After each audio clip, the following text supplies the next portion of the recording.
Hello everybody, hope everybody's doing well today. It's a drizzly old rainy day here.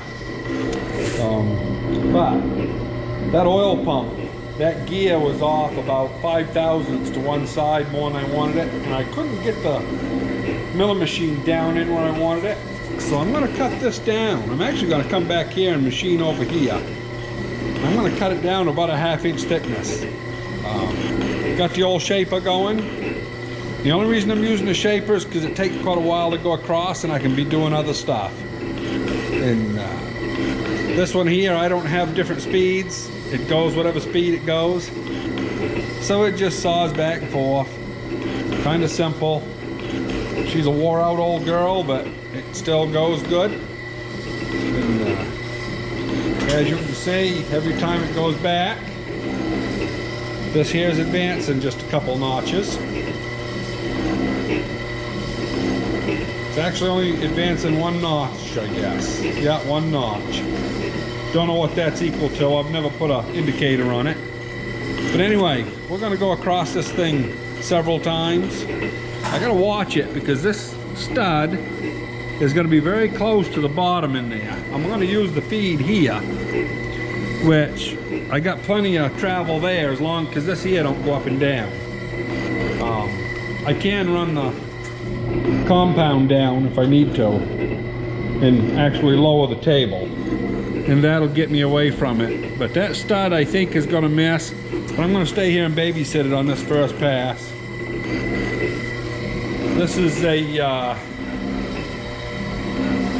what is this thing? A Potter & Johnston, made in Pawtucket, Rhode Island. And like everything else I got, it was saved from the scrapyard on the side of the road. Oil drooling everywhere. They do make a mess because I get right in here with an oil can and put it right to it. Got to make sure you oil them good. Quite a lot of motion stuff going on. You can see the oil running everywhere. But that's how you got to run them if you're going to have them last. And I don't want it to, you know, be stove up on my watch. I mean, it's lasted this long. The only thing that doesn't work on it is the power advance. I'm missing all the linkage because that should have a power down feed, and I don't have it, but that's all right. Well, it is going to leave a very, very poor finish. The tool is actually ground to go the other way, so you know, this is the way they do. I'm not worried about it. It's just going to have clearance on this, and the pump's going to be bolted on the bottom side. So anyway, I'll bring you back in a little while. Another little thing before I go, this particular, you know, head here has got a sign plate on the side of it. There's a wedge in there, and you screw this and it lifts this up. And I have had it off. It will pick up and stuff. And it's also got a rotating head, so you can get any angle you want basically on it. It's a pretty amazing machine. It'll do a lot more than what I know how to do. And that right there is the serial number. I ain't really sure what it says, but maybe 179, I don't know. I'll find out. I'll clean it up a little. Yeah, it's 10936 is the serial number. Don't have a clue when that was made. I don't know much about the history of these. But if anybody does know, I'd love to hear from you in the comments. Anyway, I'll bring you back here when we make a little more progress. Yeah, I'm on the second pass. I'm right down to where it's almost wanting to chatter. I guess it is chattering a little bit, but it's doing all right. We're taking probably close to 70-80 thousandths depth of cut.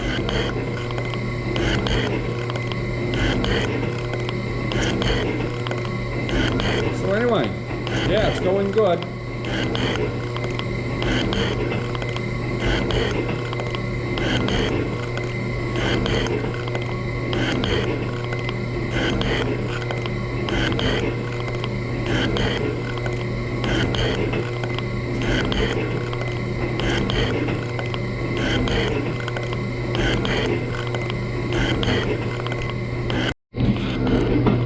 Well, this right here is the last pass.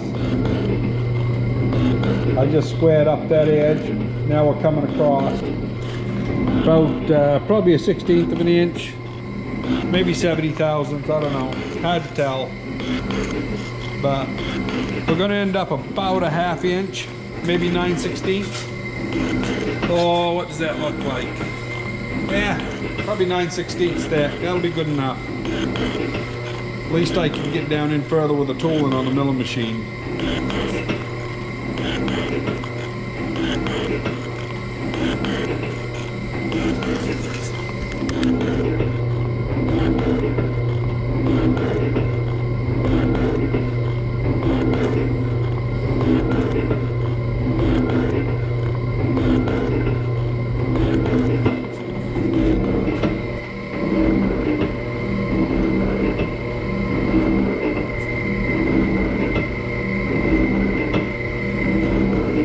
When I had this given to me, this whole mechanism here was missing. And if you reverse your direction, you have to loosen this nut, slide it to the other side of the slot so that it will work in the opposite direction. Otherwise it'll advance it on the feed. So yeah, little stuff like that. This, yeah, plenty of oil in there still. Yeah. They did it good to run it today anyway, get some oil into stuff. I haven't run it for about a year, so.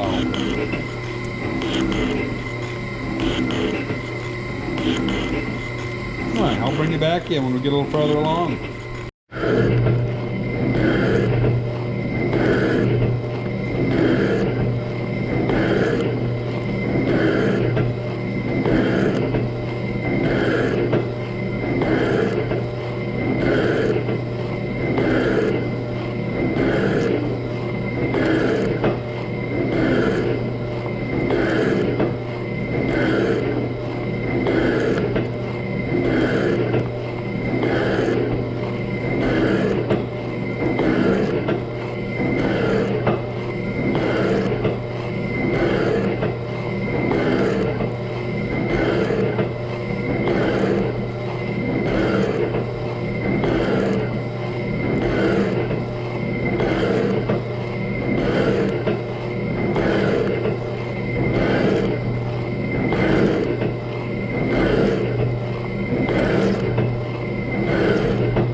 The end of that.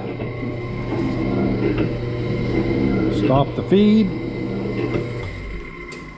Have to back it up the hand a little bit. There we go.